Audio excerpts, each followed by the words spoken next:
السلام علیکم۔ بسم اللہ الرحمن الرحیم۔ آسیہ کے عشق محبت کی داستان۔ اب آپ کو ایک ملکہ کا واقعہ بتاتی ہوں کہ اس کو اللہ تعالیٰ کے ساتھ کس قدر محبت تھی۔ اس کا نام حضرت آسیہ تھا، وقت کے بادشاہ فرعون کی بیوی تھی۔ اللہ رب العزت نے ان کو حسن و جمال کا پیکر بنا دیا تھا، بڑی چہرہ بنا دیا تھا، نازک اندام بنا دیا تھا، اسی لیے فرعون ان سے عشق کرتا تھا اور ان کے نخرے اٹھاتا تھا۔ ہر قسم کی سہولت اور آسائش موجود تھی، جو چاہتی کپڑے پہنتی، جیسے چاہتی گھر کو سجاتی، جیسے چاہتی آسائشی کھانا کھاتی۔ بیسوں نوکرانیاں ان کی خدمت کے لیے ہر وقت موجود رہتی تھی۔ جب وہ آنکھ اٹھا کر دیکھتی تو نوکرانیاں بھاگ پڑتی، کوئی کام نہیں کرتی تھی، سارا دن شاہی محل میں حکم چلاتی رہتی تھی، غرض ہر لحاظ سے آسودگی زندگی گزار رہی تھی۔ اتنے میں پتہ چلا کہ اللہ نے ایک نیک بندے کو اپنا پیغمبر بنا کر بھیجا ہے۔ انہوں نے ہدیوں کو ایک اللہ کی طرف بلایا۔ ان کی یہ توحید والی باتیں ان کے کانوں تک بھی پہنچی اور دل میں اترتی چلے گی۔ ان کے دل نے گواہی دی کہ باتیں تو حضرت موسیٰ سچی کرتے ہیں، مگر میرا خامد فرعون تو خود خدائی کا دعویٰ کرتا ہے۔ کئی دن اس سوچار میں گزر گئے کہ اب میں کیا کروں۔ دل نے گواہی دی، کہا پروردگار تو اللہ ہے، پروردگار تو وہی ہے جو زندگی بھی دیتا ہے اور موت بھی، جبکہ میرا خامد تو میری منت سماجت میں لگا رہتا ہے اور میری خوشنودی چاہتا ہے۔ بھلا یہ کیسے خدا ہو سکتا ہے؟ مگر چونکہ عورت تھی اسی لیے دوسری طرف خوف بھی آتا تھا، اگر میں نے کوئی بات کی تو میری یہ سب سہولتیں چھین جائیں گی اور مجھ پر مصیبتیں پڑ جائیں گی۔ لیکن دل نے گواہی دی، کہا آسیہ، یہ دنیا کی آسائشیں تھوڑی ہیں، یہ سب عارضی باتیں ہیں، آخرت کی آسائشیں اصل چیز ہے۔ حضرت موسیٰ جو پیغام لے کر آئے ہیں وہی باتیں سچی ہے۔ چنانچہ چوری چھپے اللہ رب العزت پر ایمان لے آئی اور حضرت موسیٰ کو بھی اپنے ایمان کے بارے میں بتلا دیا۔ اب دل میں اللہ کی محبت آ گئی، سوچ کا انداز بدل گیا۔ اب رہتی تو فرعون کے پاس تھی، مگر دل فرعون سے دور ہو گیا، فرعون سے نفرت ہونے لگ گئی۔ محل میں جب فرعون ان کے سامنے اللہ کا نام لیتا تھا تو وہ بڑک اٹھتی اور اللہ تعالیٰ کی محبت کا سمندر دل میں ٹھاٹھے مارنے لگتا۔ چنانچہ فرعون پر بات کھل گئی کہ میری بیوی تو حضرت موسیٰ پر ایمان لا چکی ہے۔ اس نے بڑا سمجھایا کہ تو ایسا نہ کر، میں تجھ سے پیار کرتا ہوں اور تجھے ہر قسم کی سہولت حاصل ہے۔ کہنے لگی، نہیں، حقیقت تو وہی ہے جو میرے دل میں اتر چکی ہے، میں اس کو بالکل نہیں چھوڑ سکتی۔ چنانچہ باتیں ہوتی رہیں اور وقت گزرتا گیا۔ ایک دن جب فرعون بدی محبت کا اظہار کر رہا تھا تو انہوں نے اپنے خامد کو سمجھایا کہ جب آپ مجھ سے اتنی محبت کرتے ہیں تو میری بات مان لیں کہ آپ بھی حضرت موسیٰ پر ایمان لے آئیں۔ فرعون کا دل اس وقت موم ہو گیا، کہنے لگا، میں جاتا ہوں ان کے پاس اور ایمان لے آتا ہوں۔ چنانچہ وعدہ کر کے چل پڑا۔ ابھی راستے ہی میں تھا کہ اسے حامان مل گیا، وہ اس کا وزیر تھا، برا مشیر تھا۔ فرعون نے کہا، میں نے دل میں ارادہ کر لیا ہے کہ میں موسیٰ کے پروردگار پر ایمان لے آؤں۔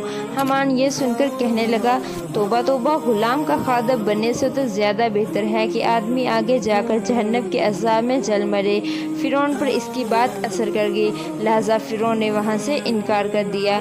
جب وہ منکر بن گیا تو حضرت آسیہ نے اس کو لعن طعن کی کہ تو اپنے وعدے سے پھر گیا۔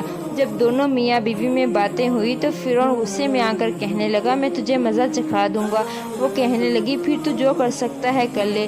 چنانچہ سہولتوں اور آسائشوں کو لات مار دی اور ساری نعمتوں کو پیچھے پھینک دیا۔ کہنے لگی، تو مجھے اپنے محل سے تو نکال سکتا ہے مگر میرے دل سے ایمان نہیں نکال سکتا۔ فرعون نے پہلے تو ڈرایا دھمکایا، بعد میں پھر اس کے لیے بنا کا مسئلہ بن گیا۔ کہنے لگا، میں تجھے عذاب دوں گا۔ کہنے لگی، تو جو کر سکتا ہے کر لے، میں تیرے عذاب سہنے کے لیے تیار ہوں۔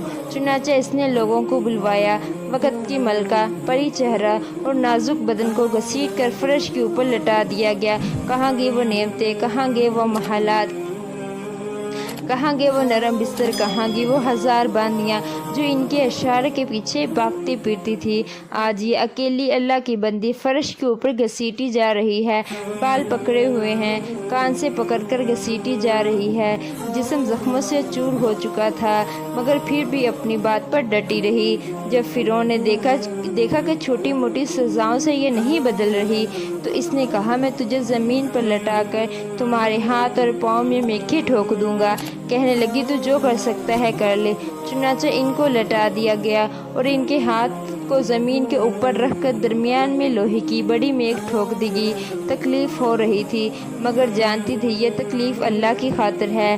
پھر دوسرے ہاتھ کو اسی طرح زمین پر رکھ کر میخ ٹھوکے گی، پھر پاؤں کو اسی طرح زمین پر رکھ کر میخ ٹھوکے گی۔ فرعون نے کہا تمہارے جسم کے کپڑے اتار لوں گا اور تمہاری کھال اتار دوں گا۔ کہنے لگی تم جو کر سک لو مگر میں اپنے ایمان سے باز نہیں آؤں گی۔ چنانچہ جیتے جاگتے ان کے جسم سے کھال اتارنا شروع کر دی۔ ذرا سوچے تو صحیح، آج بکری کی کھال اتاری جا رہی ہو تو نرم دل کا آدمی اس کو بھی دیکھ کر پریشان ہو رہا ہوتا ہے۔ وہ عورت ذات تھی، زمین پر لیٹی ہوئی تھی، ہاتھ پاؤں ہل نہیں سکتے تھے، سر ایک جگہ پڑا ہوا تھا۔ ان کے جسم سے چاقو اور ریزوں کے ذریعے ان کی کھال کو جدا کیا جا رہا تھا، زخم لگائے جا رہے تھے، تکلیفوں پر تکلیفیں اٹھا رہی تھی، مگر سمجھتی تھی یہ سب کچھ میرے پروردگار کی طرف سے ہے۔ اس پریشانی کے عالم میں انہوں نے اپنے پروردگار کو پکارا۔ دنیا کا جو ساتھی تھا اب وہ دشمن بن چکا ہے، اب تو اصلی سہارا باقی رہ گیا تھا۔ اے اللہ، مجھے محل سے نکالا جا رہا ہے لیکن تو مجھے اپنے پاس محل عطا فرما دے۔ اے اللہ، یہاں فرعون نے اپنے سے دور کر دیا ہے مگر میں تو تیرا ساتھ چاہتی ہوں، مجھے فرعون کا ساتھ نہیں چاہیے۔ مفسرین نے لکھا ہے وہ محل تو چاہتی تھی مگر اللہ کے پاس چاہتی تھی، اپنے دلدار کے پاس چاہتی تھی، اپنے محبوب حقیقی کے پاس چاہتی تھی۔ اور پھر کہا مجھے فرعون سے اور اس کے عملوں سے نجات عطا فرما دے۔ کتنی ذہین تھی، یہ نہ کہا اے اللہ مجھے فرعون سے نجات دینا، کیونکہ اگر فرعون سے نجات مل بھی جاتی تو کسی اور کے پاس چلی جاتی اور وہ بھی فرعون کی مانت ہوتا۔ اسی لیے دو دعائیں مانگی۔